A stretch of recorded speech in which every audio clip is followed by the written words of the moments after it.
Hey, what's up, everybody? My name's Tanner Cherry with The Rogues Passage. This is episode 1 of the Rogues Passage podcast. I'd just like to note that this episode was recorded back in February of 2023.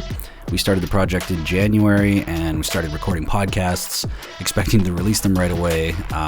So this one isn't exactly topical. I think we're talking about battle cards before they were released in this, but the three of us really wanted to just go ahead and toss this out anyway because it's got a lot of charm. It's got our introduction stories. It was our first episode, and we think it was totally worthy of releasing, and we're going to start on this one. So if you're listening audio only, check out the YouTube. The complaints department is the comments section if you want to drop something in there. Otherwise, just this is our introductions, basically. And thanks for listening, and I hope you enjoy the episode. See you guys later.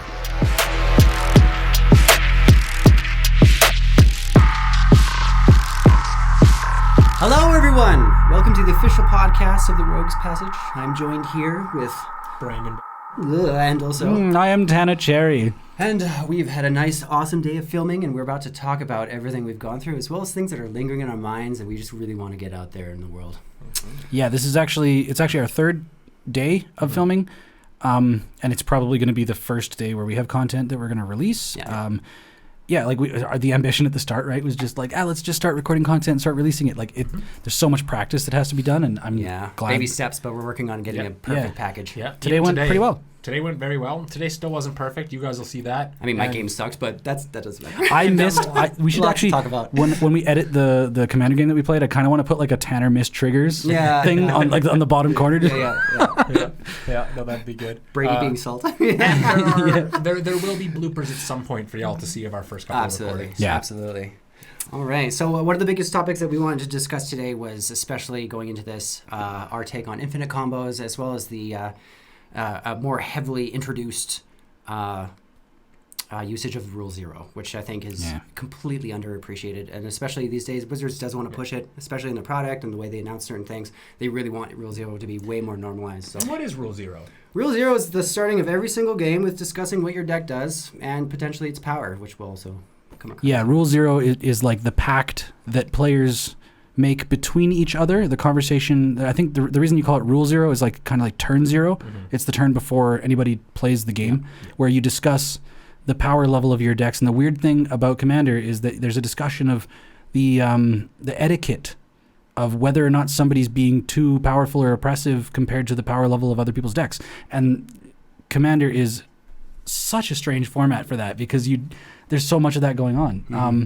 But it's like human compassion to sit down and have a discussion before you play. It's considerate. Rule Zero, what's the importance of it? It's practicing consideration for your fellow player. Mm-hmm. Yep. There's nothing wrong with that, and there's no wasted progress in making sure that everyone has a nice, easy game. Mm-hmm. Even if you want to play competitive, be fair, be good about your choices. Yeah, because at the end of the day, all of us want to win, of course, and that's great. But if you're playing and sitting down at the table only to win and you don't care about other people's enjoyment, you're not really being a good sport. And that's where pods go to die. That's where friendships have their problems. Yeah. It's all about, a new challenger arrives. If you want to, just the perfect example of that, look up the card Winter Orb. Yeah. You want to lose some friends, that's a great card to play. Or turn 1 if you have a Soul Ring. But if for where we want to start in regards to intros, I guess we'll introduce ourselves and our affiliation and inception of Magic in our lives. Who wants to start? I will start. Brady. I was 9 years old, and I went to, I can't even remember what store it was called. My mom was out there, my brother was buying comics, and I saw this Apocalypse. It was either Invasion or Apocalypse. And I just liked the art. I had no idea what I wanted. I was like, Mom, I want that. And she was incredibly gracious. I'm like, sure. She bought me 1 pack. And I remember in the car ride home, and I was on old school ADD medication, just hyper focusing on all this amazing detail. And I had no comprehension for anything. Especially back then, I couldn't read or write very well. So looking at what I was looking at made everything. And it basically, I kept collecting and collecting and collecting, but never playing efficiently or even actually knowing what I was doing. But I'd always shuffle the cards and just love what I was looking at until I turned 22 or 21, 22. It was 2013. And my roommate played Magic regularly, saw that I had this giant stack of all these cards that I'd been collecting but never playing. And then that was kind of it for me. Theros was out at that time, and I just got sucked into a world of hyper-focus obsession. And this game has literally, at this point, become my life. So, I think you should go. You think I should go? Okay. Well, my introduction to Magic the Gathering, I guess it was always just kind of a background thing. I definitely saw Brady. I tried. And other friends in our group, Brandon and Austin, and just different people that we know. You guys played Magic frequently, and I think I was just heavily distracted by all the other things going on in my life, and I was like, I don't have time to like get into this, and I think I always knew. I was like, if I get into that, it's gonna hit me. The beginning and the end. Is this addiction? Yeah, is this addiction? So I actually we went to a metal club, like an electronic club or whatever, one night, and I left my vehicle because I had some adult beverages that night. So I left my vehicle in the parking lot. I went to pick it up the next day. I took the train. I got off at the 39th Street station. If you're from Calgary, you'll know where that is. I got off at the station and I looked across to the other side of the platform and I saw Brandon and Austin. And you guys were just like, hey, how's it going? Like, we're going over to this store, Metal Galaxy. Shout out to Metal Galaxy. My first experience playing Magic was an open house, Magic open house, where it's a day, I don't know how many times they do it a year or whatever, but it's designed to draw in new players because they offer you a free deck. Like, here, have this free deck, awesome. And our staff will teach you and guide you along and teach you how to play your games. So Brandon and Austin were just like, hey, we're going to this Magic open house. Do you want to come? You get a free deck and you get to learn how to play. And I didn't have anywhere to be after picking up my vehicle, so I was like, whatever, let's go, let's do it. And yeah, I still have it over in the room over there. It's a little black and green little Golgari deck. And I don't know if you guys let me win that game. No. But I won, and I was just like, I am addicted immediately. Your first experience, and you won, and immediately you knew you liked it. So that's the selling point. I don't know if I bought anything that day, but Callie and I went to the Sentry Box within days of that, and I bought a booster. What is it called? Like a fat pack. Yep. It's a bundle. Bundles. Yeah, a bundle. So it comes with 10 booster packs and a dice and a little manual with like all of the cards in the set, which at the time, like especially as a new player, I really appreciated that. I got to look at all the other potential cards that were in the set, which like I remember looking at some of the rares and mythics and I was like, I need to buy more packs. This is so cool. And I think it was one of our second or third pack we opened out of that bundle. We opened the Aggravated Assault Invocation, the Masterpiece. Oh, yeah. And I remember, like, I was so new to Magic that I remember we opened it and I was like, what is this? And it was just like, it wasn't like, oh my God, this is rare and cool. It was like, that's strange. And like, put it aside. It was like, this one looks different than all the other ones. Yep. But yeah, that was my introduction to Magic. That was 2017. Amonkhet was just on the shelves. That's why our popper game today, Sacred Cat and all the cats of Amonkhet. That means I tried for years to get him into it, and it took this guy to do it finally. Either way, no regrets. You got me here. You can't deny my charm. No, I can't. You can't deny me. Your ability to charm people on a C-Train platform is unfounded. Unparalleled power. All right, on to you, Brandon. I would like to add a little anecdote towards that, just because you're talking about those invocation cards. So, same time, Amonkhet releasing, I got myself just a booster box for myself sort of thing. Just loved cracking them open. I also had more money to just throw at boxes. I can't remember which one it was. A mono black, 1 cost, sacrifice a creature, draw 2 cards, I think.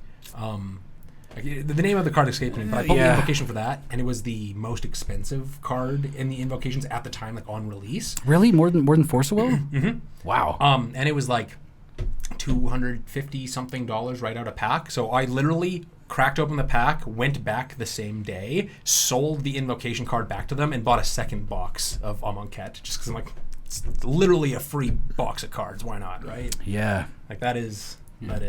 I did that with I can't remember which one, the box toppers. I got a Demonic Tutor box topper from one of the master sets, and I did sell that one. I regret it because it was like the most expensive one at the Hindsight time. is 2020, and that is also the biggest curse of Magic.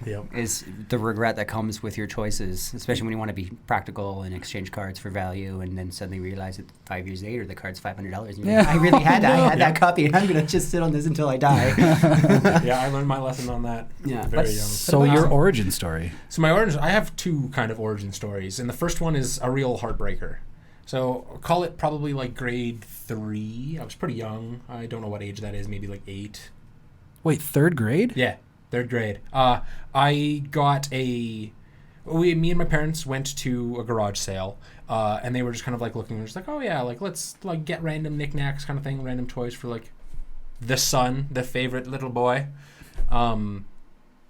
And so they bought me this, like they ended up buying this box of like just loose assorted Magic cards sort of thing. It was like one of like the OG dual deck things. So it's like there was a fair amount, but there were cards in it that weren't like from that. So they were other people's cards. They had adjusted these sort of dual deck sort of thing.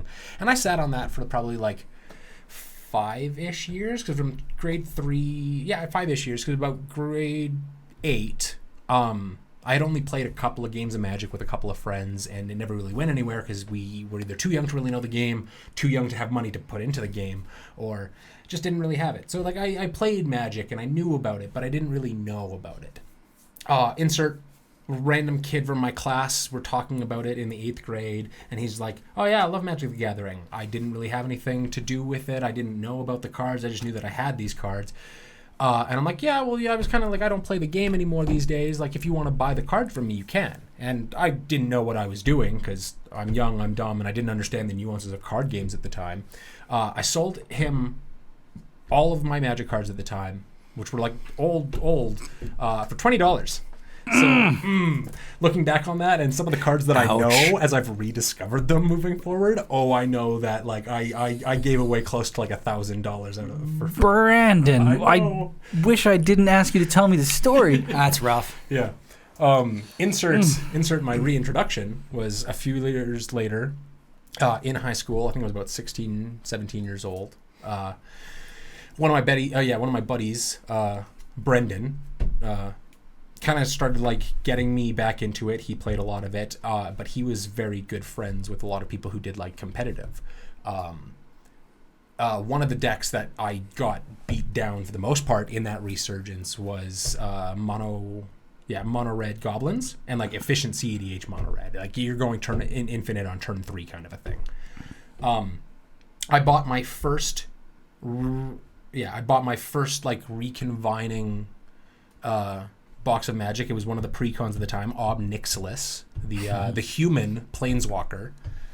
And like I had so much fun with that deck, but it's mono black demons, field wipey kind of shenanigans.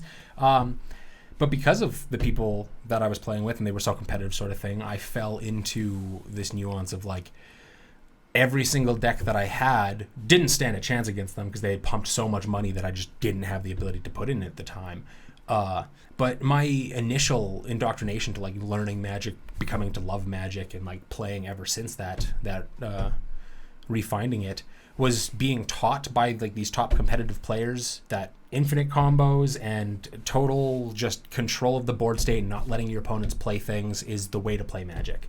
And it was like that for a good few years until I kind of decided that that's not fun anymore. Yeah. I wasn't having fun losing, and nobody else was having fun going against that.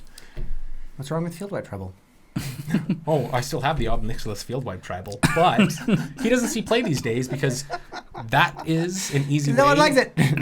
It's less that nobody likes it. I've seen people bounce back greatly from it. It's that when every other turn is a field wipe, that's a 5-hour game and nobody's there. It's like you're trying to goad people to scoop, given the impression of trying to build up their board state every single second turn. Yeah, I don't know if you guys have ever seen that episode of The Next Generation where, Picard is like subjected to, what is that Cardassian guy is like, there are 4 lights. Yeah. When he's trying to break his mind and make him say 5. That's what board wipes every turn is. It's just like, there are 5 lights. And you're struggling to maintain that there are 4. And I'm not sure if I total nerd reference. To tell you this, but that's Star Wars. No, it's not. All right. Let's discuss some of our aspirations for the channel. I definitely assume that we're all just wanting to create a really, as much of an organic process into making a media of empire sorts for Canadian content creators as possible for the most part. I definitely want to eventually, mentor and do something along these lines. I'm still figuring out my future, but I definitely am maxing out as much happiness as I can with this channel right now. It's bringing me so much joy. So otherwise, it's for the future. Hopefully we're just educating people as we go, teaching good sportsmen or sports conduct, that whole shebang, and really just making a a better name for Magic than it had sometimes, because there's a lot of human mentality that comes into this game, obviously created and invented by humans. So how do you be fair? I especially just want to aspire towards teaching people fairness, hopefully. And I'm that's coming from a combo player, so yeah. So you want the Rogue's Passage to represent fair Magic? Yes. Yes, ironically.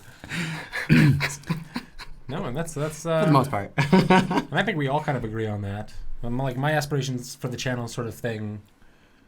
When I was younger, I've always had kind of like a want to get into like the YouTube sphere, this sort of that. I've never been focused on trying to be famous or anything, or like really like blow up on the internet. It's always just been that nuance of like finding a place where you can do what you love as your job. And one of the best pieces of advice that I got from a couple of content creators that like I knew back in the early days of the internet, like lesser early days, but like before Twitch, before all these streaming platforms, and it was literally just YouTube that was the metric of if you're successful on making content. A few people that I got to talk to in person about that, one of them from big company that some of you might know, Rooster Teeth. They do a lot of really cool stuff. I got like just advice for it, just like you shouldn't be trying to just find your way into those jobs. Too many people are always going to be going to school and doing this to try and get into specific companies. And they said, it's good, send the applications, chase your dreams and try and work for the companies that you want. But if you really want to do something, don't be afraid to make it yourself. It's not about whether or not you're working for the company that you want. It's about creating what you want. And if it works, it works. If it doesn't, you move on to the next project. Yeah, I mean, this for me, I've had the opportunity to have a passion project in the past, right? Like when Callie and I were doing the Genesis Project thing, we were hosting music events and creating, content and podcasts. Shout out to the Genesis family, by the way. Yeah. Oh, it's the Genesis. Shout out to the Genesis family. Honestly, however you want to say it. But we had a podcast called the Thought Lab Podcast, and we would interview and talk with other people that were, whether they were musical artists or festival curators or anybody involved in that sphere, just like digging into giving a spotlight to them and the what is it called? Like the industry people, right? Mm-hmm. The back room kind of stuff. And it was a passion project, and I really, that was the first time I ever had like a passion project creating content. And there was a little bit of a gap, a couple of years or a few years where I wasn't making stuff like that, and it felt like a void, man. And I've been collecting boxes of Magic, always wanting to do something Magic related with content, but it never felt like something that I could do on my own. And when these two started saying, hey, we kind of want to do some gameplay and podcast material regarding Magic, and I was like, oh, yes, like this, I've been sitting on the edge of the cliff wanting to do something like this. And I really believe having some sort of, it doesn't have to be content creation, but some sort of hobby that is like a passion or a project that you can like fawn over and like be excited to do is very healthy and like very wonderful for your life. And I'm so happy that we're doing this, and it's so much fun. And yeah. So the aspirations for this channel is it's a outlet to be able to just pour my heart out for the Magic stuff that I've always wanted to record. And I hope you enjoy. I hope you enjoy as well. But hope it won't get us anywhere. Hard work will. Yes. Hard work. All right. Well, Brandon, what color scheme concept really inspires you in this game? Like, kind of 2-color combination, 3-color combination. How does it translate into who you are as a person, your character, your everything? Well, I mean, to cut that short, to the most direct levels of my origins, not the mono black, but the first deck I built after was Prime Speaker Zorgana, which was, at the time, Eldrazi Simic card draw. If I had a notion for what I like to do in games and my style, my color identity, it's being one heckin' swole Simic boy and smacking you with the biggest creatures you've ever seen. Capital S. Yeah, capital S. Capital nice and swole. I love it. Yeah. So like, we're talking archetypes? Like, I know sometimes people, especially when Ravnica Allegiance and Guilds of Ravnica came out, they were like forcing people to pick a house. Yeah, no, it's the whole like, what house from Harry Potter are you from? Exactly. Yeah. I remember being like so like on the fence. I was just like, like you go through different phases of like what type color combinations you like. I really love blue and white decks. Filthy combo player. one thing that draws me to that no is judgment. flying is the most busted mechanic in Magic. It's like, it's incredible. Excuse me, horsemanship? Oh, yeah. Yo, you'll be Horsemanship knocking on the clearly Dynasty Warriors better. era as a Magic. Yo, that is proper horsemanship is For broken. those that don't know, horsemanship is the same mechanic as flying, except they only printed it in one set and it never went back. And that makes it horribly powerful with the right set. Yeah, the way that horsemanship reads is that only creatures with horsemanship can block creatures with horsemanship. Yep. So it's basically like if you have one, like flyers, there's tons of flyers. There's flyers in every set. Yeah. Horsemanship, not so much. So you're getting through. Never since the what was the set called for the Dynasty Warriors crossover? I can't remember its name. I'm failing myself, but yeah, it had all the Dynasty Warriors cast, like every single one of them. If you look at some of the original cards too, they're like $300 for the original printing and all that. Yeah. There was one at Ogre's Den. It was Sima Yi, who's my boy in Dynasty Warriors. Slash also the okay, let's not get into Chinese history, but no, he's my bae. I love me some Sima Yi, and he's literally at Ogre's Den for like $10. And I was like, why is that the case? I'm like, oh, it's an Asian printing. Oh, Ooh. interesting variable there to consider. So, well, sorry, if I have to wrap it up, I think green and black, I tend to leave off to the side more than subconsciously I leave them out of the equation. I think Jeskai has got to be my home turf. White, red, and blue. Okay, yeah, makes sense. What was your- America! Yeah. Fuck yeah. Elsha, Narset. Yeah. I remember those My guys. first commander deck was a Jeskai flicker deck, so. Rude. Road. Well, for myself, I started off monocolored as all hell. I love red. That was my first love. Is mono red. But especially when I got into Ravnik and color schemes, it was either a combination of or back and forth between Dimir or Rakdos, and I would arguably consider myself in terms of two color combination very Rakdos. I love fast, aggressive, Yep. horrible plays. I have the most amount of decks out of all in my collection are Rakdos colored.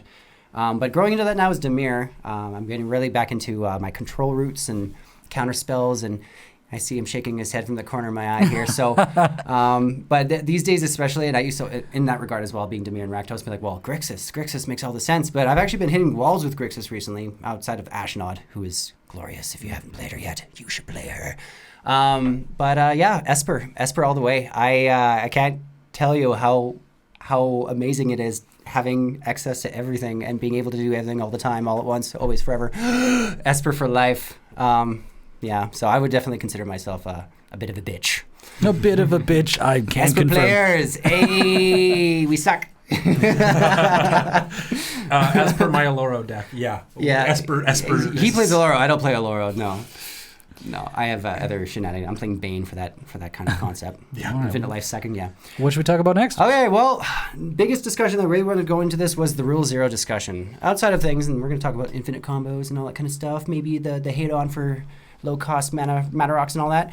But Rule Zero, what determines power? From experiences, what is it that really irks us about? Kind of what defines it and everything. For myself, I really feel like it's free spells, tutors, a mana curve that cannot be argued with. So somewhere around like 150 to 170 is really, hold on. efficient. Explain where you're getting that number from, because I was Mana confused curve? about that. Oh, the mana curve is basically the total sum of all CMCs in the deck, adding up to Yeah. the entire mana curve of the deck. So basically, if you're at 150, you're playing on average 1, 2, or 3 drop CMC spells. That is broken, especially if you're playing very, very combo oriented decks. You're going to be doing that all the time. My Bane deck is all 1 to 2 CMC creatures that are being sacrificed all the time. So it's just like how much and how fast can you get stuff out given the mana curve. Really, for me especially, dictates the strength, and as well as for me an honorable mention is the starting hand. You can always choose exactly how your game is going to go if you know that you're going to start off on a roller coaster or a nice little trolley being pushed around by a grandmother. Like you'll know the difference and you'll feel that difference. A nice little trolley. Yeah. Grandma speed or for octane. Yeah. Right? Mm-hmm. Yeah. Not that there's anything bad with granny speed to all you grannies out there. So when it comes to Rule Zero, like, I think it's really important, right? Like, I think the one thing that I have a hard time with, and I think it's changed, especially in the past 4 years, is how do you determine? Because there's a flaw in the fact that somebody can walk in to a play group and say, my deck is a 6. And then as the game progresses, people are like, dude, that's Clearly like not a an 6. 8 or 9. Like, what are you talking about? And that can ruin the experience for a lot of people when it's not so much that person lied. Or it's if they just even that, understood the power of the deck. right. You know? And it's like a fluid, ethereal thing where people understand whether or not you tried to communicate to, there was a website that like had a list basically of certain prerequisites for each power level. Yep. And I feel like it's a great starting point. But like, man, one deck without certain elements compared to one other deck without certain elements can be a 9 versus a 5. So it's so hard. It's like the Rule Zero discussion. The reason we're having this discussion is because it's an ongoing discussion in the community. And it's constant. It's constantly evolving, especially with the more cards and the power creep that we see daily from new sets. You know, it's insane. Or not daily, but you know, with every new set coming out, you know, there's always some kind of change that everyone has to brace for. And now we're looking down the barrel of Toxin. Yeah. Let's bring back Infect. Toxic. We're going, Toxic. So, Toxic, yeah. So nothing's official, but there's been a lot of talks recently that we know we're getting a rules change to Magic along with the new card type. We know. Right. There's a lot of people who I've seen who are working in the industry of Magic and nothing's confirmed, but have been on the gauge of thinking at least that they're upping the Infect counter rate. Really? That what? Like, okay, what are you proposing there? That Infect doubles in Commander instead of the same 10. Doubles in Commander. So that wouldn't be a Magic thing. That would be a Commander advisory group. Yeah. Or like a Commander rules committee change, right? We don't know what it is, though. All that we know is that we're getting a rules change somewhere for something. Yeah, we've been told that Magic itself, the way that Magic is played is going to change, which has been alluded to in the recent Atraxa. We'll bring it up on screen here. The new Atraxa. There's a description. What does it say? Does it say is it Cascade or is it something else? No. I believe. Oh, it's you draw X card. When you, I don't card know. of each type. It's either on ETB or Attack. I do believe it's ETB. You look at the top. You look at the top 10 cards of your library, and then you may choose one of each type of card and put that into your hand. Right, and the type for the first time in Magic's history, or no, sorry, for the first time in a long time. I guess when like Planeswalker was added, it was a it was a big deal. But now, for the first time in, I think they said since like 6th edition, they're adding a new card type, which is like a relevant card type. It's called Battle. Battle. Yeah. And nobody knows what a battle card is yet. Thankfully we're recording this podcast before that's been leaked, but we know. I pulled the actual time. So Flying, Vigilance, Death Touch, Lifelink, all of those evergreen abilities on Atraxa, right? So when Atraxa enters the battlefield, reveal the top 10 cards of your library. For each card type, you may put a card of that type from among the revealed cards into your hand, put the rest on the bottom of your library in any random order. So it's Niv Mizzet reborn in a Phyrexian body with Flying, Vigilance, Death Touch, and Lifelink. Yeah. But then, it says that the card types are Artifact, Battle, Creature, Enchantment, Instant, Land, Planeswalker, and Sorcery are card types. So there are a couple more that aren't listed there. They've conveniently left out Tribal. Yeah. It's because we have... Tribal sorceries, I think. It's vocally confirmed by Magic that we're not getting new Tribal cards, which is likely why they left that out. I haven't seen that in a minute since Lorwyn. Yeah, they have. They kind of abandoned it. Nicheness. Yeah. It's kind of like horsemanship. They like just arcane decided spells. to move past it. Yeah, like a Splice on Arcane. Things like that. So, the new set that came out. We don't have. I guess we can just speculate, right? Yeah. We can just do a little speculation because like battle is going to come to Magic. Some people are, and okay, I'll go down my lane here. Speaking of lanes, some people are criticizing Dr. Richard Garfield, the creator of Magic the Gathering. He at one time created a different game called Artifact, and it was supposed to be like this big new thing, this wonderful, like it's inspired by Magic. A lot of developers of it were lovers of Magic and Hall of Famers of Magic, I think. And they created Artifact, and it was this game where like there was multiple different lanes. There was essentially like 3 or whatever different battlefields happening at the same time, and it was just too complicated. It actually flopped. It was this. They poured a bunch of money into it, and they created it, and it just flopped because it was just absolutely too fifth-dimensional chess, and it just didn't do well. And so I'm kind of worried that they're going to add to Magic. What are you guys doing over there? Just bringing up a little something. Continue. Sorry. Okay. We're not fucking around here. Sorry, I was just like, should I be paying attention to what you guys are pulling up over there? Point of topics. I'm worried that their like battle is going to be some sort of card type that starts another subsequent battle. Like they're like, you remember there's an old card Shahrazad, where it starts a sub game. They moved away from card types like that or like card mechanics like that because it just prolonged the game by starting a new one. And it's funny, Karn Liberated sort of does the same thing, right? But it doesn't. Karn Liberated does it. It's Ultimate, the Planeswalker. It stops the current game and starts a new sub game with, or does it just? I don't want to bring up Karn Liberated because I know it does a similar thing, but it was different. So we do have pseudo, just to like interject while looking that up. We do have Restart the game. Restart the game, so it's the current game. Leaving in exile all non-aura permanents exiled with Karn Liberated, then put those cards on the battlefield under your control. It doesn't start a separate game, it restarts the game. So we do have a hint at what the new battle card is going to do. Oh, we do? Yeah, out of the new precons. Very specifically... Oh, that's why you're bringing this up. Okay, what's this card? Nelia's Son's Vanguard is the Rebel precon. Just stop. Okay, we could just do that.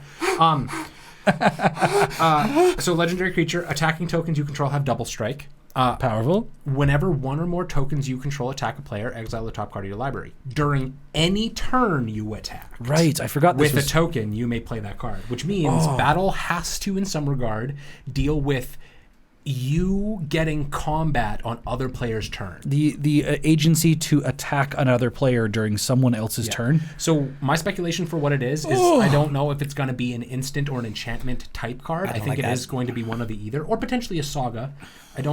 But what it's almost guaranteed based off of that going to be working around is, at least what I think it is like, I'm going to swing at you and full tap all of my creatures. Okay, cool. I've killed you. Then the next opponent is going to sit back and be like, I'm going to play my battle card during your combat. I'm now going to attack you during your turn because you just tapped out.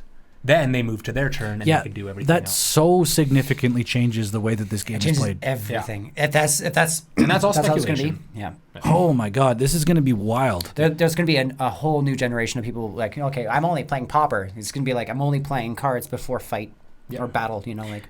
Yeah, I see people speak. One of the defining qualities of Hearthstone is that there's no instant speed interaction. When it's your turn, you do everything that you do on your turn. You do it to your opponent, and there's no way for your opponent to interact with what you're doing. There's no instant speed interaction. Magic is objectively better. I'm sorry. I mean, Hearthstone did very well for itself, but it's not. It will never have the impact that Magic has obviously had. Sorry to the Hearthstone fans. Yeah, we're not trying to talk into too much. It's just it's there. The facts are there. I'm sorry. Yeah, to be fair to the Hearthstone players, though, they don't have to deal with mana, right? Yeah, they don't. We are envious. Yeah, they don't have to deal with getting mana screwed or anything. It's just every turn they get one more mana to spend. Yeah. There was Arena. Arena did an interesting format. I remember Magic Arena, where was it like what's that? I'm not going to remember it, so I'm not going to bother. But anyway, there was like a random format that you could play for fun, where you just got a mana each turn or a treasure each turn. Oh yeah, I'm not. And then you drew from a deck that had no land in it, and it was interesting. It was just like a fun format, but it's just not how any Magic? Yeah, it's just not how the breadth of Magic cards have been designed, and so it doesn't work. It breaks things. It just breaks things. Yeah. Circling back a little bit, just because we kind of got a little off nuance thanks to Atraxa. She does that. Well, we wanted to talk about that. She does that. But for the rule 0 and what determines power, so it's generally sought about that precons are about as mid-tier as they can get. The precons are generally agreed upon as being your power 5 out of 10 decks. Okay. So then your power 10 decks are going to be your CEDH level, like you're winning on realistically like the 1 or 2 decks that win on turn 0. But realistically, CEDH decks of that level, the power 10s, are looking at winning on turns 1, 2, or 3. So I think that there's kind of 3 general metrics. Turn 0 win. Yeah. Oh yeah, they do exist. I'm a god. Oh yeah. I think that there's 3 general metrics that go into like really gearing the power level of a deck. One, of course, is the synergy. If you're playing 3 cards and neither one of them interact with each other, you're not playing a synergized deck. If each one of them is interacting, making the other ones cheaper, getting you things for playing the other ones, card draw, this, that. If they interact with each other as you're playing them, that's you need a very good reason to rock a Yargle, okay? Yeah. A very good reason. Giant frog. Golgori Ruxa. Yeah. The third... That's it. Or the next general thing is a lot of it has to deal with your specific ability to self-ramp, which is generally associated when it comes to some of the mana rocks, especially some of the mana rocks that are being printed lately, where you're getting things like Jeweled Lotus, which the 0-drop, sack for 3 mana for your commander. In your commander. It tastes like any single what color. heaven Yeah. tastes like.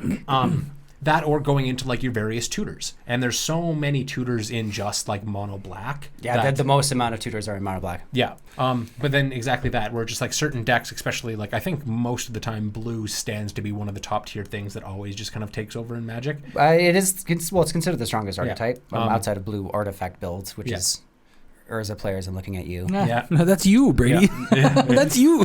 But yeah, no, because it's always just if you're constantly able to either be drawing a ton of cards or specifically searching your deck for your win cons, that's always going to be putting you ahead. I would even state like even if your deck was kind of filled with jank, if you are guaranteed to be drawing cards efficiently almost every turn, you will still be the nemesis on average probably. Just especially if you're drawing into responses and to hopefully more of the deck synergy depending on the power strength and all that kind Or of stuff. playing 8 lands a turn, Brandon. Yeah, Brandon.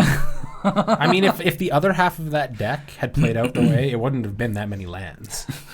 I mean, you can't control the 99, right? Yeah, Like, you can't control the 99. I mean, you can, but you can't. You can manipulate can the manipulate. process, but you can't control it. And then, the third aspect that I think really determines power, and this is one that's hard to calculate, but I think a lot of people are starting to get a better idea for it, especially like our pod, is your average turn win.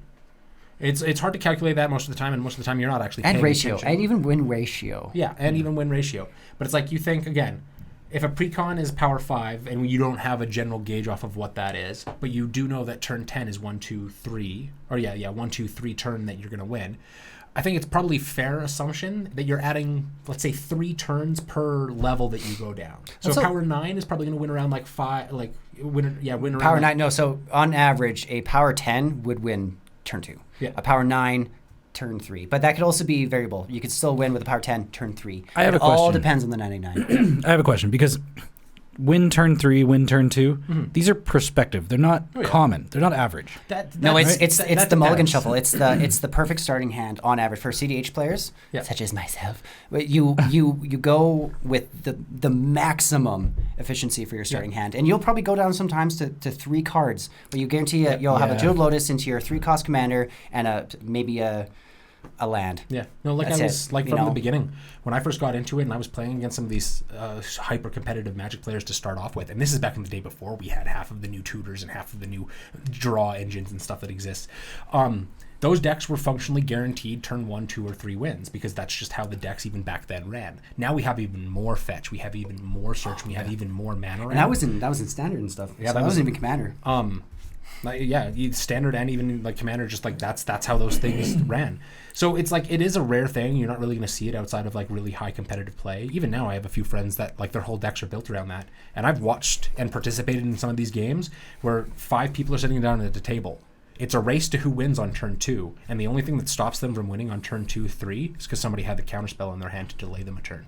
It's out there. It's just those decks are It's 99 cards crafted to play 2 cards. Everything else in the deck is getting those 2 cards out so that you win. It's not. Yeah, it's within the constraints of the format and the format's ban list. Yeah, and that's awesome. It obviously not everybody can play like that, because you have to have a pretty pricey deck. Yeah. To have it sing that kind of song consistently. And that's on even CDH decks. There are budget CDH builds, but on average, they do not exist. We're talking like the 1 in 10. Mm-hmm. The 1 in 10 is a $50 CDH deck. And even then, you're sourcing, you're digging. There's a lot of work that goes into that build. Unless you're just proxying. In that case, you are just doing it. You're just doing it. Should we actually talk about proxies? Well, hold on. I want to talk about the fact that we want to include Pauper, and we did some Pauper games and today. even proxies in terms of the deck series talk. The reason perfect. that we wanted to include Pauper in this channel, or at least the reason that I'm excited that we're including Pauper in this channel, is because just like showcase what you can do, like what kind of awesome Magic that you can play with a deck that costs less than $20 sometimes. And I mean, like I got excited with my Pauper deck, and I bought some of yours is pretty spicy. or the Strixhaven versions of the counter spells and stuff like that. So it's like I think I spent $70, but it's still like if you think about the first time I bought a commander deck, I sold something expensive to make my first commander deck. Like I had to put hundreds of dollars into it. Yeah. But even great example of that is, and you'll see in the episode, you spent however much. I don't know how much yours really went. I just went into my common jank, the stuff that I bulk. I was a bulk builder. I just went in. I'd be surprised if my deck cost more than $10. Yeah, at least for me, guaranteed $10. And I was in my own right dominating today for Pauper. Like, yeah, you were doing really Tanner well. stole that. Tanner stole that. I drew a kitty at the right turn, and I came back. But without that, you would have totally smashed me. Yeah, and like I drew 2 lands where if it had been any of the other cards smashing in the that deck, game. Yeah. On that note, if you like Pauper and you're watching this and you like us, message us. Yeah, we'd love to have guests. Yeah, absolutely. We'll highlight your best question and comment. No. We like not highlight. Like if you'd like to play Pauper, let us know, and like we'll have you on the show. If you live in the Alberta, Calgary area, even outwardly, but just we're not doing any traveling for the channel anytime soon. So not yet. If you find yourself in our neck of the woods, reach out to us, Calgary, Alberta, and we'd love to have some of you on the show. Yeah, absolutely. We want to make this as organic as possible, so please, your inclusion is a must. Yes. And we're all about building a community. Yep. Like taking our passion, taking the passion that you all have as well, and just making sure that we all have a place where we can share that. Heck yeah. And have a great time doing so. Indeed. Or would you ask for something better? All right, so are we ready to move on from the Power Real Zero discussion? Yeah, we've definitely... One other thing. In credence and all love to the professor, you're probably never going to actually see this, but if you do, I agree. We should ban Soul Ring. Oh, no. Okay, so is that what you want to talk about next? Yeah, no, that was my little anecdote. He's got it on there. I mean, I had it here, yeah. So let's talk about low-cost mana rocks. Yeah, so this category is titled Mana Crypt, etc. Well, it starts off with fuck Jeweled Lotus. So let's talk about how powerful is a zero-cost artifact that guarantees the synergy of your deck popping off right away. Let's talk about that. Well, I personally love it. I swim in Jeweled Lotuses. I have about 20 in my collection because I'm rich. Yeah, right. And, no, I have one, and I've proxied 3 others. And you know what? At that point, I do want to talk about proxies a little bit later, but there is a clear difference, especially when you can win and you know it was because of the Jeweled Lotus. That alone is cheeky, and especially like one of my favorite decks to play with it in it is Chishiro, the Shattered Blade. A turn 1 Chishiro into our and having land come out and then popping out all your auras and low cost, 0 cost equipment and or auras, and then all of a sudden you're just ramping turn 2. You already have 4 creatures. That will induce salt, and everyone's going to start like Nemesis for the next 10 turns. I don't even care if we field wipe you kind of mentality, and I've gone through that for sure. And that's where I think the arguments kind of stops, because unless you're actively going into hey guys, I have a Jeweled Lotus. Hey, so do I. I'm like, cool. Then maybe we should actually go against each other as opposed to, or again, also understanding if it's on your starting hand. That whole debate. Yeah. What are your thoughts, Brandon? I mean, it's a hard thing to gauge. I think that a lot of effort is being put into Magic to make it faster, but not necessarily more accessible. And I think that's the problem. Yeah, 100%. If they mass printed Jeweled Lotus, like, hey, everybody gets a Jeweled Lotus, it turns into like, oh my god, that's love your overpowered. LGS Jeweled Lotus prints. But that's the thing. If you're gonna try and make the game faster, because like, what is Jeweled Lotus? Jeweled Lotus is the game reprinting the turn 1 Sol Ring into Arcane Signet, and instead just letting you do that. Instead of turn 2 casting that 4-cost commander, it's dropping your 4 cost on turn 1. They've sped up the game, but for what is it, 110 now for Jeweled Lotus, at least Canadian. It was. Babe, give I us don't a know if read. it still is. Give us a read. Yeah, 0 cost artifact. Tap, sacrifice Jeweled Lotus to add 3 mana of any one color. Spend this mana only to cast your commander. Now it's limited. It stops. You can't just use that to like pop off into whatever. I know. List of players. I know 3-card, I know 2-card, 3 mana combos that like go infinite sort of thing. It's like, it's great that you can't use it for that. But just the ability to be dropping that down, you have no delay, you have no stall, and with some of the commanders out there, especially nowadays, just like, I don't know the exact numbers, it's been covered a little bit. We saw something like 300 plus commanders in the last year alone, compared to like 100 plus from the last the years before. I wish there was a number we can really pull up for that. That'd be fun. It's just turning into this nuance of like, again, they're speeding up the game, and that's not necessarily a problem, but the problem exists where you're speeding up the game, but you're not making the game accessible. So you have somebody's going to go, they're going to have the money, they're going to have whatever, they can go get their Jeweled Lotus. They're immediately at an advantage over the person who can't spend that money and is Yeah. going to have like a Soul Ring versus the Jeweled Lotus. They kind of even out, but not really. The Jeweled Lotus is always going to be benefit. If you're 8 turns in and you cast your Soul Ring, you get a little bit of mana. So I have something to say that, because in regards to, like, you mentioned the player who has the money and the weight that bears on their ability to win. Yeah. I encountered that in my journey playing Commander, and I met this point where I was like, you know what, screw it. I'm going to print 200 pages of proxies of staples and lands, mana base, fast mana, and not only am I going to like flesh them out through my decks, but I'm going to just give them to everyone else. And it was a weird like journey we went on. Yeah, you created an interesting ripple effect, because there was many of us, and I was completely opposed for a minute. But I was also a Puritan, and I believed in breaking your bank in order to feel justified in your collection, and that let me tell you, is a very toxic trait to have. Yeah, so I advocate for proxies these days. the reason that I did that was because there was people in our group that had Mana Crypt. There was people in our group that owned Jace the Mind Sculptor, stuff like that, and they were playing them. Yep. And I was like, man, like I don't like the fact that certain people don't have those cards in the deck where it's like high synergy, because they just like, man, it's like $100 a card or more, like 250 were Mana Crypt for a time, right? It was just like a limitation where it was like the card's legal in the format, and the card is like whatever. If we want to enjoy playing with the card, let's just play with the card. Yep. And then there was some pushback, especially with Gaia's Cradle. Gaia's Cradle is busted. I hate that card. Guy's Cradle, I think to this day, is still the one proxied card that nobody will allow anybody to play. Yeah, within reason. Yes, Because Gaia's of the Cradle. fact that, it's regardless, tap for green mana equal to the number of creatures you control. Yeah. It takes away games, and like it's fun. Like I enjoy, that's the again coming back to Rule 0. Yep. If you are down to play against the cards that are legal in the format, then let's go. But as long as everybody knows that, like, hey, I'm playing with Gaia's Cradle. Yeah. I'm playing at this point. Like, for instance, I'll reference the game that we had today, Mana Crypt. It's a great card, but I'm gonna posit this to you. It's a 0 mana artifact that taps for 2 colorless, and every single turn you start, you have to flip a coin to see if you take 3 damage. Now, it's a Soul Ring that for 1 turn you get it cheaper. And then that Soul Ring beats the devil out of you for the rest of the game. Yep. I took 30 damage from my own stuff in that one game. And I loved you for it. That Mana Crypt beat me to But death. that's the thing too, like, the right place, right time. A card like Mana Crypt is broken in Aloro. It's broken in any life game. Right. Ramp. But I think it's Keurig fair. builds, Keurig players.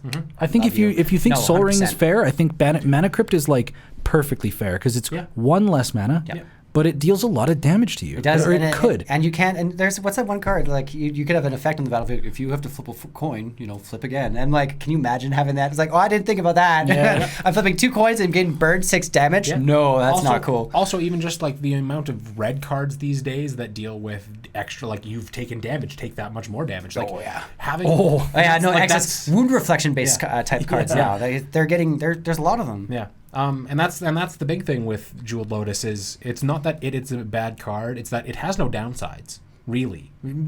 Only casting on Commander, sure, it's a little bit of a hiccup. That's not really a downside. Actually, of no. life I would cantrips? say one of its downsides is the fact that it doesn't do any more than 1 color. And I will say this: it's a card in your deck that goes to your graveyard. It's not usable every turn. Yeah. So the downside is it's a 1 shot. Yeah. And I've Shot encountered broken, this. glass cannon, but could potentially win you the game. 2 of my Pony. favorite commanders are Itali, the Primal Storm, and the Locust God, and I have fast mana in those decks, and sometimes I use them, and then people destroy the mana, and I'm left with 1 or 2 lands, and I'm just dead for the game because I can't recover. I can't, if I use fast mana to get my commander out, and then I lose my fast mana. So a Jeweled Lotus, you crack it, it's gone. Yeah. If we're not talking about recursion, I think it's completely fair. It's like a Dark Ritual. If we're talking about Jeweled Lotus being unfair, why is Jeweled Lotus over $100 and Dark Ritual is a common that's worth $6 or $4? Well, That's the because of Ultra how- original is worth quite a bit, but that's pretty much it. Yeah. And also the Strixhaven version is worth $8 or something. So Yeah, that's Also, pretty much- again, and that was my whole thing. It's access. Yeah. Is no card is broken inherently if everybody has the ability to drop it. Yeah, and it was printed at rare, so there's less of them in the world. Yeah. Yeah. And it was only in 1 set. Yeah. So it's like, and that's what most of it boils down to is It's unfortunate when you sit down at a pod and everybody's basically playing the same deck because you're just playing the staples. That is an unfortunate side, but that's also part of the game, you know? It's nobody's CDH players looking at you. People are probably going to have more fun. Like It's true. Yeah. You've got 4 players playing blue. It's going to be more fun for everybody to play playing that Ristic study and the annoyingness of everybody. Are you paying the 3 now? Are you paying the 3? How many decks can be different in a certain color scheme when it can only revolve around Thassa's Oracle and Demonic Consultation? Oracle. But you ignore that anyways. My fellow CDH players, you ignore that and you just do it anyways because you like that. Yeah. We like that. I actually like in the game that we played today. There was a Crux of Fate, a board wipe that was put on the stack, and then I answered with Counterspell. And then you answered with the Mirror Shell Crab. Yeah, or the channel activated channel ability. You discard unless you pay 3, and you tapped out for it. So some of my favorite moments in Magic playing with my friends are when you not only have to you think you have the answer, but you have to think layers deep to see whether or not it's going to resolve. And lost my board there. The brain work is what this game is all about for me. Otherwise, I'd have I would be bored building decks. I'm like, I only want one. I'm only going to play Kess, Dissident Mage. Only one. How many decks do you have?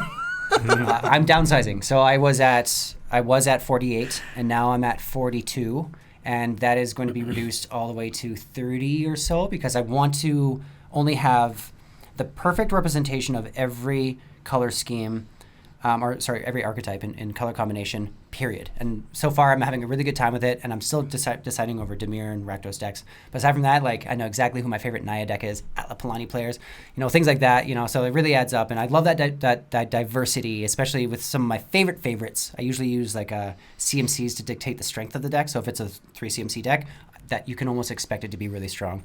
Whereas if it's a bit stronger or a bit, like when I had Memnarch, I was like, I can't do too much with Memnarch, so I went with Urza again, and that's not even Urza anymore. It's Galazeth Prismari, and Urza's in the 99, and holy crap, it's so much stronger. Oh my god. Yeah.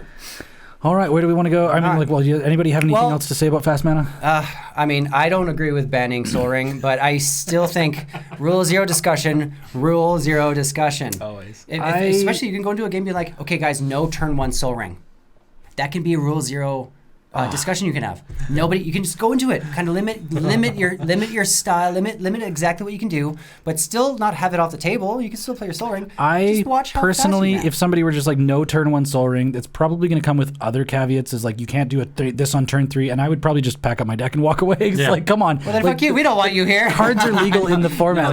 Every so often, for instance, with this game that we played, I had to mulligan. Yeah, your start was rough. I mulliganed twice or whatever, right? And then I pulled a grip of essentially all lands and a Mana Crypt and a Soul Ring. And you won! Well, I won, but I also got my entire board wiped. Yeah. Except for the Mana Crypt and Soul Ring, I guess. Yeah. So, that was a discussion. And I mean, Dylan brought it up at the end. He was just like, shit, man, like, are we playing with those cards kind of thing? I thought we weren't playing with those cards. So, again, that's why we're having these discussions. Yeah. But Rule Zero I think they're totally fine because I don't get those cards every time I play that deck. And exactly. If you are, and you look at this as a CDH player, if you are, you're gonna London Mully until you hit any of those rocks. If you want to play competitively, if your starting hand is going to be have the max potential, you're going to go down to 2 or 3 or 4 cards. You're going to take that risk. So that can be part of the Rule Zero discussions. Like, I'm going to go into this as a stronger deck, but I'm not going to go into this expecting a perfect start and making everyone else salty for me for the first 5 turns, in which nobody, like myself as an example, I got a little bit mana screwed. I wasn't able to do too much compared to another testing of the deck that I had the other day with Brando here. I was a terrifying force of nature, but I still didn't win. Tyranids. But either way, it's not the same. It all depends on the starting hand. Well, and I will actually, to relate to the topic in whole, I looked at the hand and I actually, I asked everybody at the table. I communicated to everybody. I was like, I've got a Mana Crypt and a Soul Ring in my opening hand, and I'm pretty sure I have a turn 2 6 mana Locust God. And I asked if everybody was okay with that, and you all said yes. So I was confident. I followed up. I was like, I had a Jewel Lotus in my hand. I'm like, I also have an interesting, and I was going to gamble the first 2 turns, hoping for a black mana source, and I did not get that for 3 or 4 turns. And so you'll see me in the filming. When my hat was down, I'm like glaring at my hand. The reason and it all comes down to what you draw, because when I drew 2, it's like I had my colored mana, I had my Biophagus, which taps for a mana, and I had my Sporocyst, and I'm like, I've got all the mana. Yeah, I mean, you were. I might not you great had the position. most mana out of anybody in that game. I think it was like what turn 3. I had 6 mana. No, start of turn 4. I had 6 mana, and then it was like I think turn 7. I had 17 lands on the battlefield. Yep. Yeah. Yeah, it just all went right out the window. Yeah, right out the window. Yeah. All right, now this is going to be a very important topic. Infinite combos. Infinite combos. Infinity. Showcase some kind of weird void above me now.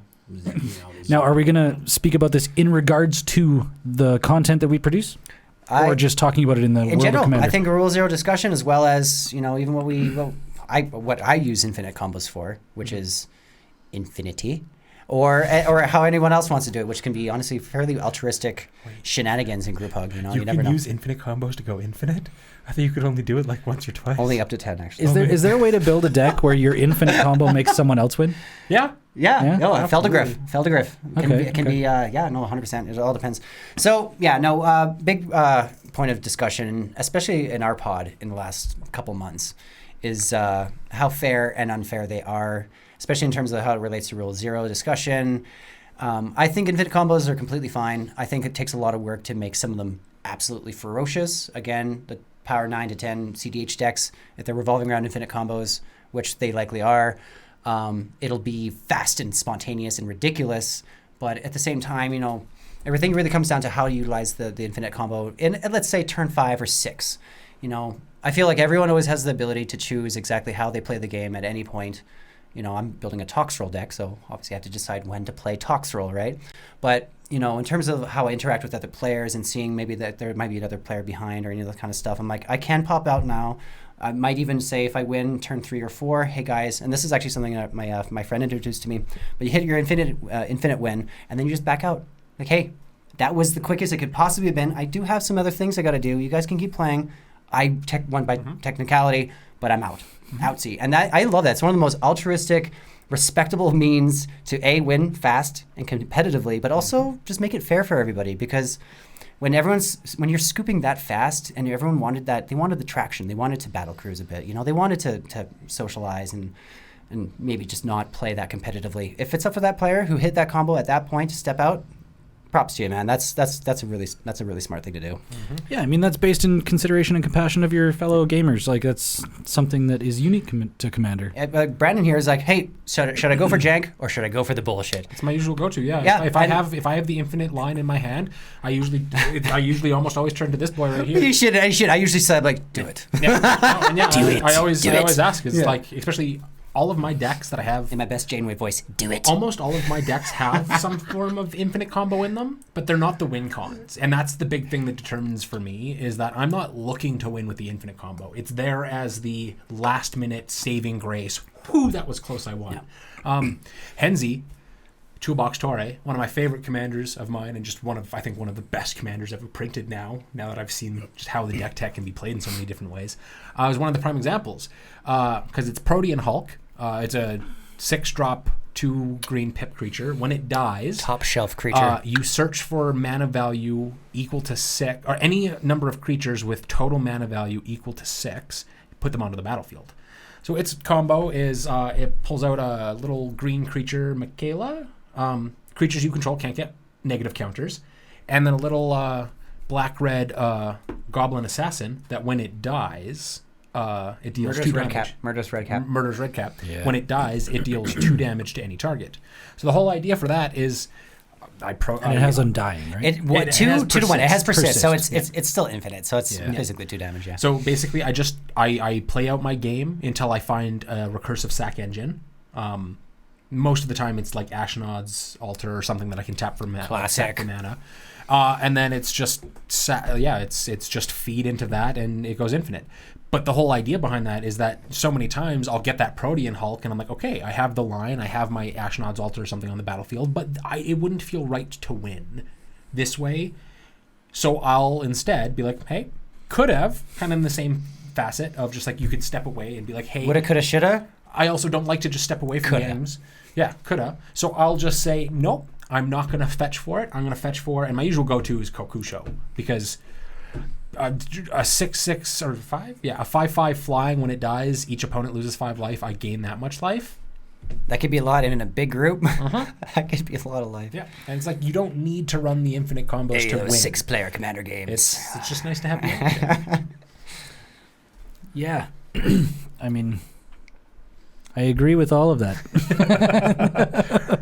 Well, I mean, it is kind of the whole thing of like on our channel here as well. We're trying to step away from and kind of gauge where infinite combos should and can be used, because especially in today's system of Magic, they're overused nowadays. Almost everybody that I see using infinite combos, They're pretty simple too. Like Exquisite Blood and Sanguine Bond. Anything that creates that combo, it has its own. What you're making it. Again, an infinite combo would be Thassa's Oracle and Demonic Consultation. Yeah. Anything that goes all the way down, fixes. Any of that. Oh, I mean, actually, do we want to talk about cards in like the decks that we played? Because I have one that I wouldn't mind discussing here. Absolutely. So it was a card I picked up the other day. It's called Sage of the Falls. And this was from your Locust God deck. Yes, from the Locust God deck. So on the screen now you see a 50-cent card, Sage of the Falls from Eldraine. It's 4 and a blue, Merfolk Wizard. Whenever Sage of the Falls or another non-human creature enters the battlefield under your control, you may draw a card. If you do, discard a card. So for 50 cents, this goes into Locust God. Basically, whenever a locust enters the battlefield, draw a card, which creates a locust, which draws a card, which creates a locust, which draws a card. But it says may, right? You may draw a card. So basically, this card allows me, like the minute it hits the battlefield, I can choose, all right, I'm going to draw 50 cards. Given how many cards in your deck. Yeah, it's like, I'll draw 75 cards, create 75 locusts. Yeah. But it doesn't allow me to just like combo win, right? I draw 70, but I have to discard 70. Well, you could there's one thing, sorry. Okay. Not even to give you the heat, but on an idea, is the old Eldrazi's, especially the Titans, Kozilek, Ulamog, the band Emrakul. Specifically, their last ability is whenever they're put into the graveyard from anywhere, shuffle your graveyard back into your library. Oh. So you're just slapping one of those, even if you never plan to actually play it, is just, okay, I'm going to draw my deck. Whoops, this goes in the graveyard. Okay, I'm going to draw my deck again. Actually, that is the mechanic for my Tayam. Tayam. Glorious Enigma, something like that. So basically, for 3 colorless, you mill 3 cards, and then you return a CMC permanent to the battlefield. So it can go infinite on multiple circumstances where you self-mill infinitely, and the one card that keeps the engine going is Gaia's Blessing, because as soon there's a bit of a variable, so it's not necessarily completely infinite necessarily, but I can almost on average hit a certain point, reshuffle everything back in. If I start off my game with making sure I have more than enough permanents in my battlefield, I won't hit that window, and I can just keep going and going and going, and then everyone's sacrificing everything. I'm getting infinite life. I'm drawing my whole deck out minus the cards that I can't from Gaia's Blessing. It just goes, and there's all. It's basically an Urza combo, but in well, see, and the difference between stuff like that is like there's infinite combos that like my infinite combo is triggering and happening, and the game is over. Luminous and then Enigma. There's like Sage of the Falls here it's not infinite, right? It's a lot. It's I can draw as many cards in my deck as I want, and it may end the game because I could just create 80 1/1 haste flyers. So I could, but then again, sometimes it's not even enough to finish. Yep. And it puts me at a very low deck count. Yep. And like I love cards like this because they're the high synergy that you can loop, and like you can go what's synergistic or whatever, like the same as an infinite combo is that it can keep going as long as you want it. And the cool thing about it is that like it can put me in a position to probably take out 2 players in a turn. Yeah. And I love that. I love this card, and I got it the other day. Finally Flavor. Yeah. And I was really hoping to draw it today and play the it. sex appeal in that art too. The sex appeal. Damn. But yeah, so like there's infinite combos fish. that like I drew this card. Sorry guys, let's just shuffle up and play another game. Yep. And then there's like infinite combos that just make things interesting. Yeah. Eldraine Merfolk lacked the sex appeal. Yeah. Ixalan Merfolk. Yeah. No, I do agree. Not all infinite combos are created equally. Or Merfolk. Especially like anything that I realistically or Merfolk. Cheers to that. It's like anything that's dealing damage infinite is obviously going to be your most overpowered because that's how you're killing. Or infinite mana with where what else can you do with it? Formula X decks. If you're using infinite mana, you're burning someone or milling someone out completely. Yeah. But even then, the amount of like in a couple of infinite combos in my deck, or even I think you've had one that you've recently built where it's just infinite mana. Yep. And then that's all it is. You could there's what can I do with it? Well, anything I can do with that turn. Yeah. And that's fair infinite mana. Yeah. Yeah, it's like all you have at your disposal then is what you actually have at your disposal. Mm-hmm. It's different.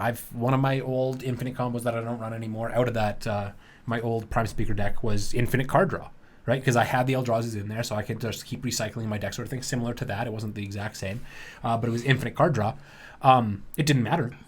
I got to basically just choose what was in my hand at any given time. Yeah, which is great. That's kind of what Sage of the Falls does. Let's say I draw 70 and discard 70. I just draw 70, pick the best 7. Yeah.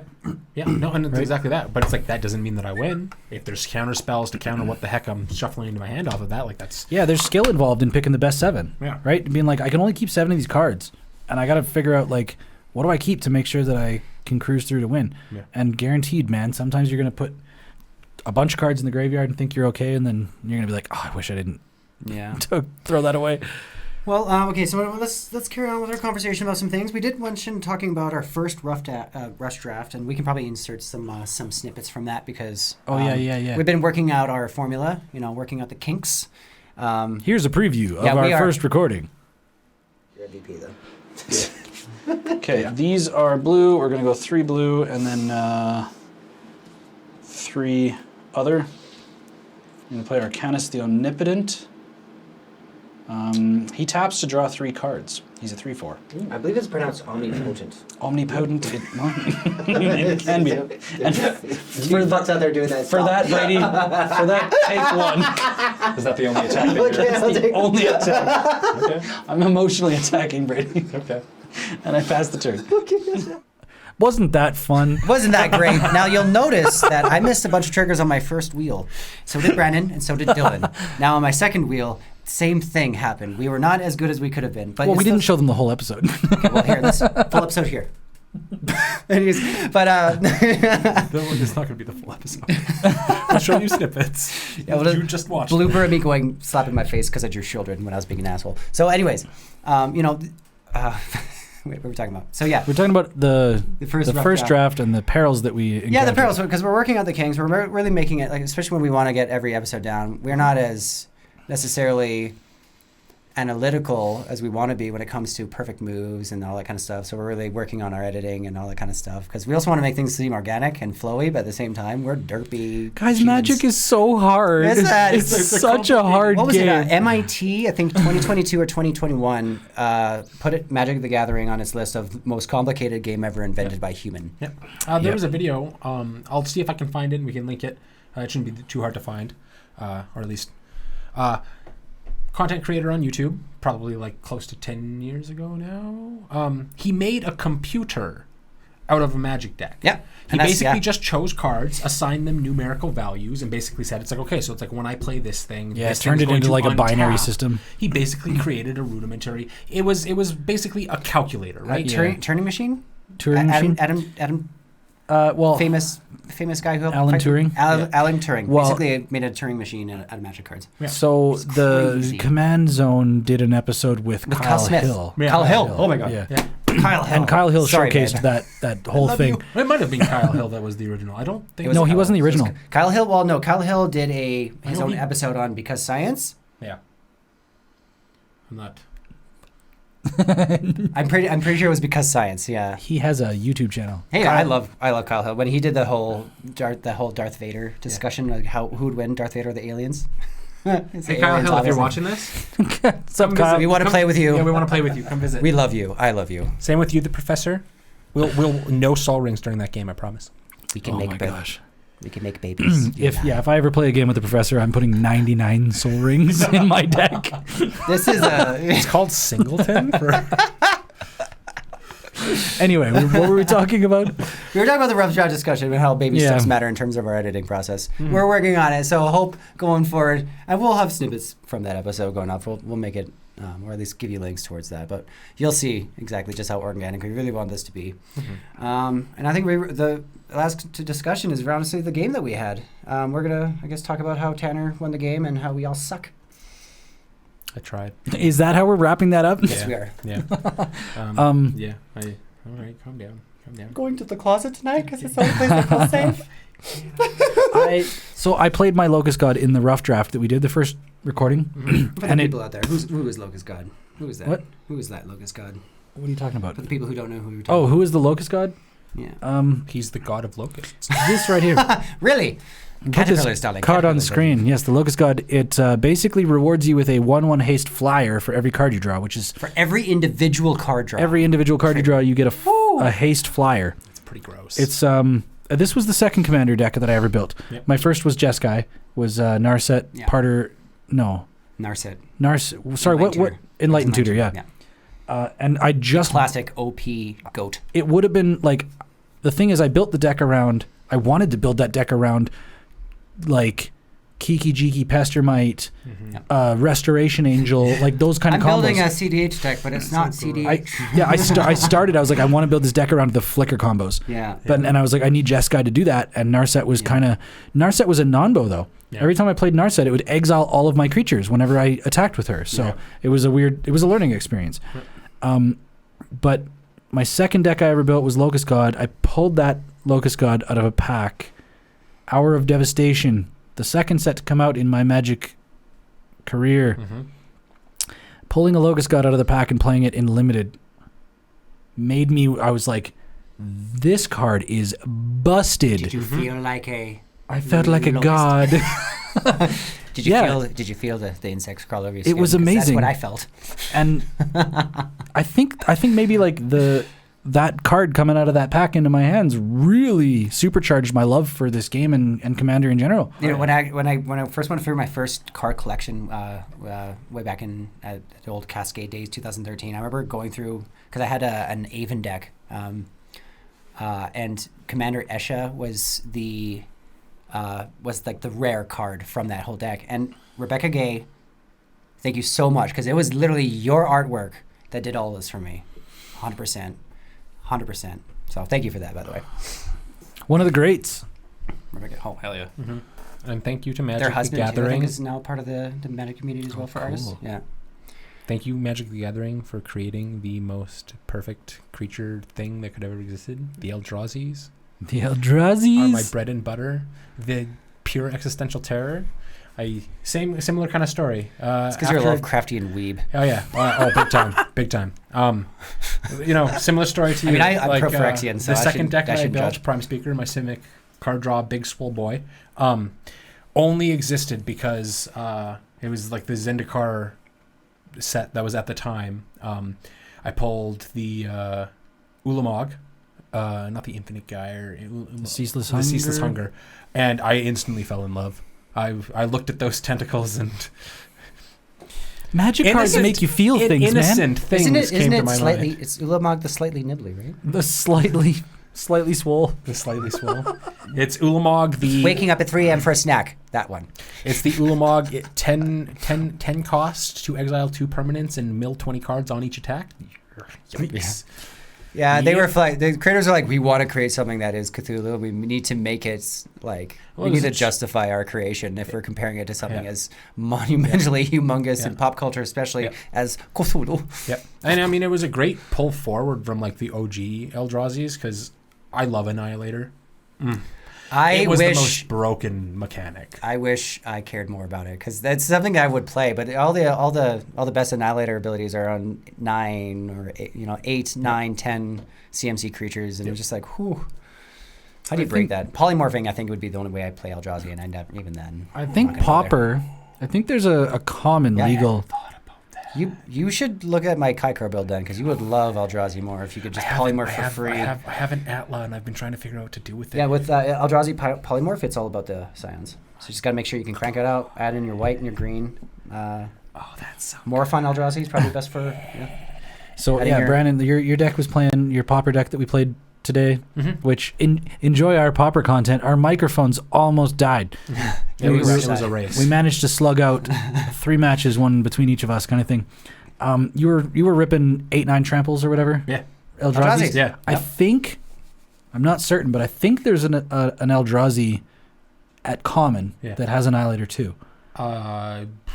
There is a possibility of that. I think I have it in mind. I don't know the name. I could be wrong. Don't crucify me.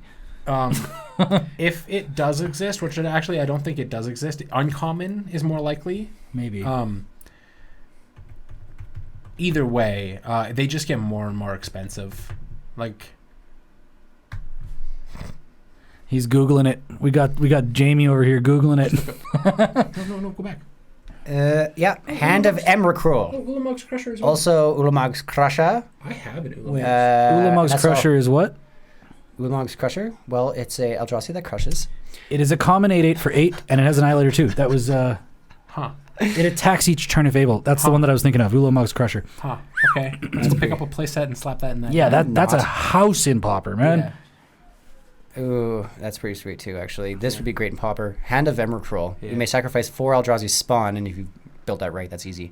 Rather than pay this mana cost. Annihilator 1 and 7/7/9 cost. I think the other one's better because Well, I think I agree, but if it was a synergized deck, either one's great, especially if you're popping off a lot of Scions. I think the Ulamog's Crusher is probably the better one. yeah, I mean you want it to attack every turn if able.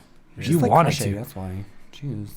Anyway, what do we want to jump onto next? Well, we Where were we just discussing our favorite highlights of our deck. So we were you definitely started off with Mana Vaults, and you had all that. You had a Soul Ring, or Mana Crypt. Sorry, you had a Mana Crypt into a Soul Ring eventually.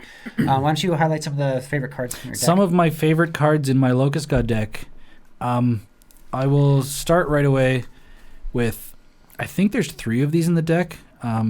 Is it Thassa or no? Yeah, I think it's a Thassa. It's anyway, Coastal Piracy and Reconnaissance Mission. What I'm talking about. These cards read: whenever a creature you control deals combat damage to an opponent, you may draw a card. And the synergy this has with locusts is if I attack someone with 10 locusts, they're flying. They almost always get through. They hit with, so 10 creatures hit, and then I draw 10 cards, creating another 10 locusts. Yeah. So this particular flavor of card makes the deck explode. Skull Clamp is everybody's favorite commander card. It's a staple. It wins games. This had an interesting debut in the game that we had because I played it while I had an Anthem effect for my locusts on board, thinking that this would kill them because it gives them -1, and when they die, they draw 2 cards. Guild Pact, I think it was. Multicolored creatures get +1/+1. Yeah, so basically, Skull Clamp normally, if I equip it to a locust, it dies and draws me 2 cards, creating 2 more. Mm-hmm. So I draw, for every mana I spend, I get a locust and 2 cards. Mm-hmm. And it goes nuts. So if I have mana to spend, and they all have haste, so they just go. Yeah, Glass of the Guild Pact. Yeah, Glass of the Guild Pact screwed me on that one, and that was a misplay by me, thankfully. It's either way. It's like when you either opt for a card draw, or if you're going to play something like Glass of the Guild Pact, you want to kill and just crush face with your locusts, or you play Skull Clamp because you only want to draw the cards, or maybe hopefully you can do something about the glass. Inherently, it is a token deck. It's an attacking token deck, and it makes 1/1 tokens. That glass would be your win condition. Okay, glass, I got 20, bam. As well as on my next card, Shared Animosity. This card is insane in this deck. It's an enchantment for 2 and a red that says whenever a creature you control attacks, it gets +1/+0 until end of turn for each other attacking creature that shares a creature type with it. Yeah. So when I attack with 10 locusts, each of them get +10/+0. So it just becomes like an exponential, those 10 locusts now attack for over 100. That's in my Goblin deck, and I love it. Insane. It makes me feel so good when I play in a Shared Animosity, and everyone's like, screw him. I don't like that. We talked about Sage of the Falls. That was just I've never been able to cast it. I can't wait to do that. Windreader Sphinx. Oh, I personally adore this card. So Windreader Sphinx? Yeah, Windreader Sphinx. I don't know if I've ever actually Whenever a creature with flying attacks, you draw a card. Yeah, anybody's creature that has flying, if it attacks, I get to draw a card. So my entire deck is flying creatures. So whenever I attack, I just double my creatures. But whenever anybody else's flyers attack, like you copied my Locust God and started creating Yeah, locusts. and that was a fun interaction I had. But it because is I had 5 blue. It's an expensive. Mask of Riddles, I think, was in my hand. Target Yeah. creature connives X, where X is the power it dealt. So I was able to. I went from 1 Locust to 6. Yeah. Felt pretty good. And then this card here, Teferi, Master of Time, was game what winner. really won me the game. Yep. Because it allows me to draw a card and discard at instant speed every person's turn. So as the table goes around, I'm drawing cards, filtering heavily, and creating locusts. And also, it just cruises up. Like you, Brandon, you attacked it once, right? Or did you? No, you attacked Jace once. I attacked Nobody Jace once. brought down Teferi. It's because you already had the blockers at that Yeah, point, because no it trample. actively creates locusts to Yeah. protect itself. Yeah. So it's very hard. Like once I land Teferi, if nobody can get to it, it eventually gets to the -10, which is take 2 extra turns. And that was just enough to eviscerate whatever was left of anybody's life totals. So shout out to Teferi, everybody's favorite planeswalker. He's controversial. Everybody hates how powerful they print Teferis. They recently killed Jace. Like They didn't complete. Magic's He was Mickey completed. Mouse. He's basically was perfect. He's perfect now. He's basically the Mickey Mouse of Magic. No, but have you read the story? I would say Elmo. Have you read the story? Same thing. Same analogy. Elspeth basically walks up and just murks him. Yeah. Just kills Jace. Yeah. Like drives the sword into him and kills Oh, him. the Halo Blade. Yep. Yeah. I'm expecting that to happen. And so Elspeth just kills him. If Jace was And then- kept alive with a Phyrexian mentality, that would like I'm grateful. Honestly, I should. That's Well, a bit he of a was spoiler half- for me. But yeah, no, that's Elspeth killing Jace makes sense. He was half completed and he was already screwed was he up. like, do it? No, he wasn't do it. He was in the middle of doing something very important, and Elspeth came out of the side hatch and just took him out. And then That's Elish Norn at the end is just like, you guys gonna use that? And just dragged Jace over and like reanimated him and was like, I'll take that. I'll take that. And so Jace is back, but he's the bad guy now. So they killed the favorite Mickey Mouse of Magic, and I'm pretty sure Teferi is now the most commonly powerful printed planeswalker. Like Jace has been kind of done dirty lately. Even the new Jace, even the perfect mind. I'm on the board. I'm on the wagon of Jace getting a little butthurt. Yeah, myself. Jace can take a backseat for a bit. Yeah, like maybe I had a crush on him in NX7. Maybe tops. That was when he had no memory. The only thing I liked him being a bitch. You know, he was crying about everything, didn't understand. He was falling in love with Vraska. Of course, Vraska betrayed him. You know, whatever. That's fine. He needed to get murked eventually. I'm just so ecstatic that they didn't print another Chandra. I don't. Yeah, she was getting You, spotlight Mister, for a while. you're not allowed to talk about that because you were not a Chandra fan. At one point I owned every Chandra Planeswalker and I never played any of them because as long as they sat on my shelf, she got to suffer never being useful because she never was to begin with. There are some very, very useless Chandra cards, but there's don't some like very Chandra. broken. I don't There's like some very, very Chandra. broken. I like No, Chandra. she's a good card. I'm not going to sit here and traditional mono red player. hers Though. just a I'm a character. fan. Hers the story. Half the things that they've kind of alluded to, even just like why she's getting so many Bisexuality. reprints. Well, I mean the She and bisexuality Nissa thing is totally like super awesome, almost progressive bum nasty. nonsense, but Yeah. like yeah. There's a fan base They had that was like, pretty no, good day. Chandra and Nissa can't be gay. Rah! They And can be gay. yeah, no, Chandra they were just they were needs alluding to it. They were alluding to it because they had a mind Yeah, they meld did. moment, and they were like, "Wow, we're totally compatible with each other." But then fans were pretty outraged. They were like, "No," or they should have been just like, "Yeah," because how often does everyone want two beautiful women to make out in front of them? So honestly, be real about it. But at the end of the day, it didn't fit the demographic of what everyone wanted from them, and that, being part of the Curate community, it was very important for me to have a little bit more representation, especially from two babes. Yeah. So they denied us Magic. Why? So Brandon, why is it that you are not a fan of Chandra? I don't know what it is about Chandra. She's not a red player. She just irks me. Not a red player. I'm not a prolific red player. No. I am starting to grow into it a little bit more, especially just like Gruul, Jund. I mean the last 5 decks that I've built all have red in them. It's not solo. I'd be surprised. I'd No, also it's be not. very It's not. happy. I'd be like, thank you. No, that's why my idea for a mono red deck is just the lazy dragons approach, which is I'm just gonna play an entire deck of dragons approach and maybe like 2 dragons just to have a creature on the field. If every single turn I'm just gonna dragons approach 3 damage to each player, 3 damage to each player, 3 damage to each player, 3 Yeah, damage to classic each player. burn. Yeah, it's classic burn, and then when there's 4 or more in your graveyard, you exile one of them. And you get a free dragon. All right. Right? It's broken. Yeah. All right. Well, I want to get into my commander that I chose today for the game. Your favorite cards? One of the absolute, but showing a spotlight of Sexy Runo Stromkirk, the sexy print. Thirst Trap for life. Thirst Trap. Oh, yeah. Have you seen it? Oh, my God. So sexy. Heck, I'm so ashamed to admit it. So, Run with Stromkirk. Flying. Whenever it enters the battlefield, put up to one target creature card from your graveyard on top of your library. And at the beginning of your upkeep, look at the top card of your library. You may reveal that card. If a creature card with mana value 6 or greater is revealed this way, transform Runo into Big Boy Crothus, Lord of the Deep. It's got flying. Whenever Crothus, Lord of the Deep, attacks, create a tapped and attacking token that's a copy of another target attacking creature. Ooh, the wording on that always hurts my head. If that creature is a Kraken, Leviathan, Octopus, or Serpent, create 2 of those tokens instead. And I just geeked, especially if you've seen the alt art. He's like, why is a sexy boy also turning into a Kraken god? So I was just like losing my mind. The first ability, it's all about reanimation, so you can definitely blink abuse it to basically do whatever you want with top deck manipulation. Obviously you want to throw senseis in there and all that kind of stuff, but what actually really prompted me for the deck is when I was going through my bulk, and from my MH2, I came across this foil Junk Winder. And it's a serpent, costs 7 mana, 2 pips in blue, but affinity for tokens. So it costs 1 less to cast for each token you control. And then whenever a token enters the battlefield under your control, tap target non-land permanent an opponent controls. It doesn't untap during its controller's next untap step. So you are attacking with suddenly 3 5/5s on top of Crothus's girthy flying 3/4, and you're also tapping down anything that could possibly be defending if you hit that window. So love me some Drunkwinder. I have a Jeweled Lotus in my deck as well. It's a 3-cost commander, especially because the CMC is so high for a lot of my sea monsters are humongous in CMC. So I have things like Entomb and Animate Dead to kind of or I'll even use I'm going to add a Traumatize to my deck just for some brutal Rise from the Dark Realms shenanigans. But if I have a Jeweled Lotus in my hand, I'll turn 1 an Entomb, and then I'll turn 2 my Runo, and I will turn 3 transform him. And I love that. I love that ability.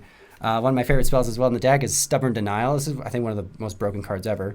It's a 1-cost counterspell that's target non-creature spell unless its control pays 1. But if you hit the Ferocious count or mark, just counter target spell. If you control a creature with power 4 or greater. And on average, I will always likely be able to use this counterspell, which is super fast. That's pretty dope. There's a counterspell in my deck as well, Abjure.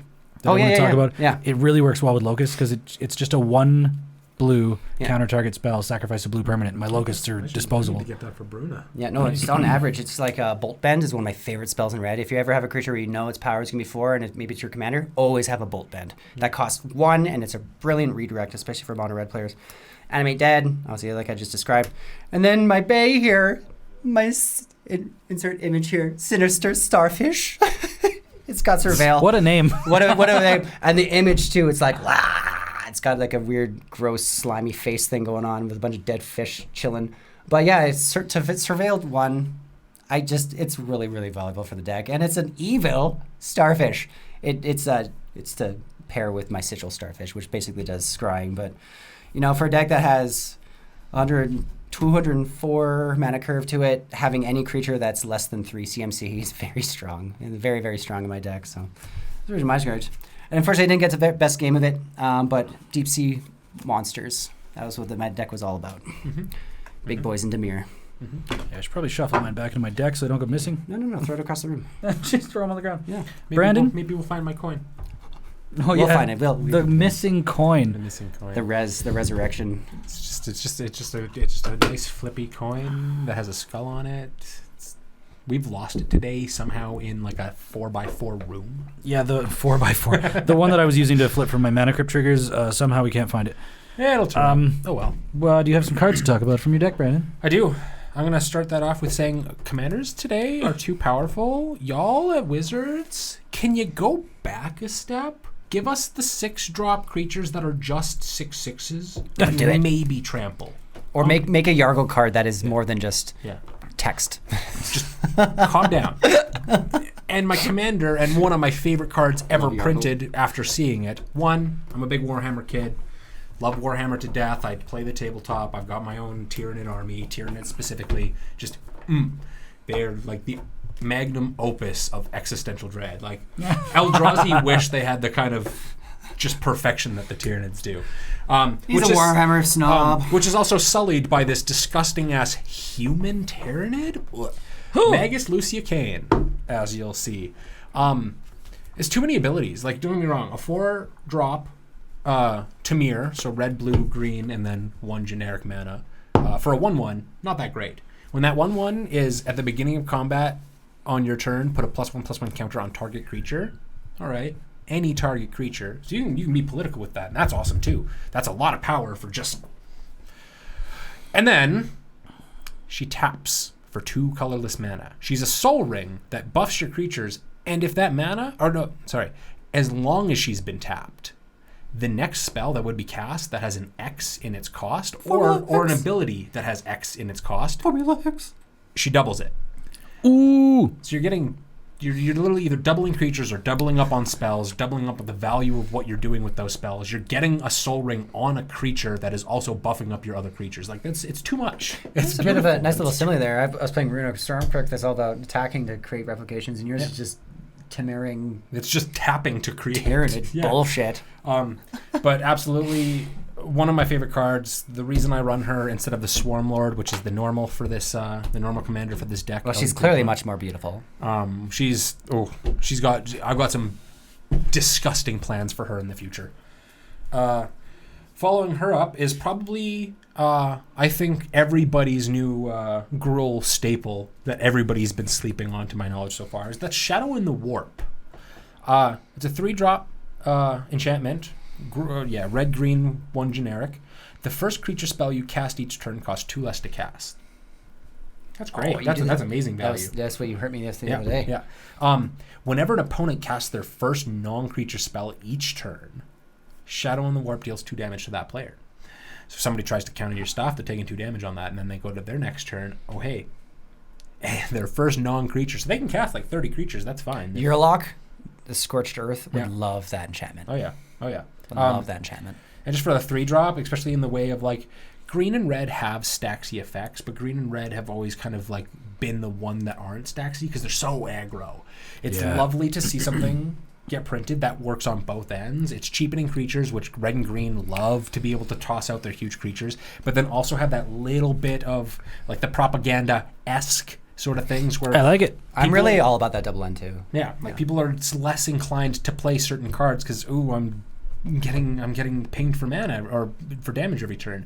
Especially red, you've got Fiery Emancipation, triple damage. Nobody's gonna want to cast that counterspell because like, oh no, counterspell is dealing 6 damage to me. What? Woof. That's a big woof. Following that up, just in the general sense of the flavor of this, the copy on the X spells, as well as just like, is it nonsense? We have Zoanthrope. Is it red, blue, and then X? It has the new ability that came out of the Tyranid decks called Ravenous, which if when it enters the battlefield, if X that was paid for it is 5 or more, you draw a card, which is always good. Casting a creature, drawing a card. Okay. So it's like you're benefiting off of spending all of your mana into big things. Again, Magus giving you Soul Ring 2 and you get 2 of whatever it is, and you got to draw a card, and there's no wasted progress, and you're like, so then especially for this, especially for her as the commander, it's kind of broken, because it's the 2. It enters with however many counters you pay to put on it. It's flying, ward 2, which is, again, you guys need to slow down on the abilities you're putting on these creatures. It's too much because we're not done yet. There's space left on that card. Come on, let's put some more. Yeah. You want to know what's on that name's way too small. You want to know what the more is? When Zoanthrope enters the battlefield, it deals X damage to any target. So it's a burn spell on a creature that draws you cards, has flying, has ward 2, and with her as the commander, you're getting 2 of those triggers. Man, that's like Zoanthrope. That's like Questing Beast. Like, I challenge anybody to just like read Questing Beast from their mind. Yeah. There's too many things. That card does so many things. Yeah. Oh yeah. Peeling off of this and my love of Tyranids, we're going to kind of power through the next 2 because they're great, but they're not that special. We have Sporocyst. It's 1 green pip, double X. So for each one, you have to pay 2 mana for each one. Oh, so it's XX? It's XX. Yeah. Which is slow. Kind of like Walking Ballista. Yeah, which is slow. But as you'll see out of the game sort of thing, it doesn't take much for when I'm copying it and I'm putting 8 mana into that. I'm only getting 4 lands. Doubled. That was the thing that made the huge Yeah, this difference. showed up in our game. It was in your opening hand, you said? Yeah, it was in my opening hand, and then I just had that lovely mana ramp to get it out. Like I had got to my 8 mana that I needed. Thank you, Magus, for having that, being 1 free off of that. It's a 0/0 defender, ravenous as well, so drawing if that 5 is more. Enters the battlefield, search your library for up to X basic land cards, put them onto the battlefield tapped. Then Oh, that's the one that, that's the one in the game that Yep. you're like, oh, I'm just going to do this twice, and now I have, Yeah. When I returned Magus Lucia to your hand, but you still got all the land. Yeah. It's your land draw itself. Everybody's playing the Kodama's Reach. Everybody's playing the Cultivates. Everybody loves that like little bit of mana ramp. Even with it being the XX, which slows a lot of things down, it literally doesn't matter. Even without the ability to copy it, just being able to cast this, have a creature, peel lands out of your deck. Toshiro, honestly. That'd be amazing for Toshiro. Oh yeah. And the great thing about that is, like, in the lore of Warhammer specifically, these things are basically just huge tumors that drop down from the sky, are like the size of a small building, and as soon as they hit the ground, they start spitting out these little like tentacle sac things called sporocysts. That sounds like a really good time. Called spore mines. That literally they just. It's like if imagine, you know those little mushrooms that are like those like little black balls that just like they pop up in the spring sort of thing, and just imagine if a mushroom grew tentacle legs, ran at you, and then exploded in your face. I believe those are called Deathbringers. Yeah. Oh, yeah. I'm out. Oh yeah. Howdy. Nobody wants that. Speaking of The Last of Us. Speaking of The Last of Us, Tyranid crossover. Yeah, basically. Next up is the Hierophant Biotitan. And we'll... I copied that twice the other day. It was amazing. I had 2 of them on the battlefield. So gross. We'll keep this one brief. You can remove... It's 10 mana and then 2 green, so 12 total. You may remove counters from other permanents you control, or other creatures you control, to lessen how much that costs, and it costs 2 less for each 1 counter that you remove. So it's also a 12/12 with Vigilance, Reach, Ward 2, and can't be blocked by creatures with power 2 or less. So realistically, especially like I've got 4 counters on something. Okay, it's a 4-drop. It's a 4-drop 12/12 with all of that. Again, third time I'm saying this. Stop it.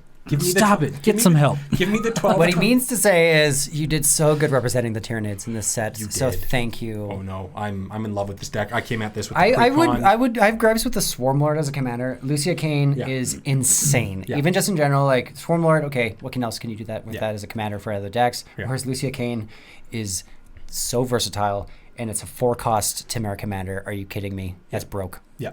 Any Formula X deck will want her. 100%. Absolutely. And I'm pretty sure they put that in there because they knew that the Swarmlord there wasn't enough representation for it, honestly. Yeah. I knew especially after Hinata and stuff. I know that the Swarmlord specifically, like, they got to put that in there. It's kind of like one of the big token beasts out of the Warhammer, especially like the Tyranids. Of course, it was going to be the commander. It was either going to be commander or this last card that I have to say. But Magus was well crafted to be the copy. Oh, yeah. And now the last and my favorite thing that exists in both Magic and Warhammer itself. Ooh, bold. Is Old One Eye. There's a creature that exists in Warhammer called Carnifexes. He lost it in a club, actually, back in the 80s. Wild time. Oh, yeah. Basically. No, literally, basically. There's creatures called Carnifexes, and Carnifexes are basically just these big, huge, hulking monstrosities of talons, teeth, and... Hulking. Oh, yeah. Literally, like... So much teeth. They're meant to be little walking tanks that can just rip everything apart. Now, Old One Eye in the lore of Warhammer, and why it's my favorite card out of this deck, in Magic now, and in Warhammer itself, Old One Eye is more of a myth than a real creature. Because... long in the lore, long ago, there was a battle that happened where basically a squadron fought endlessly to try and kill this thing, and they basically didn't win. What they did manage to do is basically blow half of its face off, so it's literally just missing a chunk of its head, but they killed the thing, or so they thought, because then throughout the history of the Warhammer lore, it keeps popping up. Other battlefields, other planets, and in the lore that they've written for Warhammer and nobody knows if it's the same thing that just keeps coming back, or if some weird way it just keeps being created, because that's kind of what the Tyranids do. They have a genetic pool that they pull from. So anything that they've learned, they make themselves better from. Back when the Tyranids only had 2 eyeballs. Yeah. I'm assuming if it's still got the same hole in its face, it might be the same one. This is an old bitch. It might be the same one. But that's the thing, is there's so many accounts in the lore of people having murdered it, killed it, it was dead. But it just... I think there's a little offshoot joke in one of the lore books that says nobody knows if it's like just truly immortal or if it's just too stupid to die. That's funny. Well, I wonder if it's just like a big, what is it, like Evangelion or whatever? Evangelion? Like it's a big power suit that Squee the Immortal is piloting. I would love that sounds like a great time. I would love to see that. But yeah, those are cards of mine.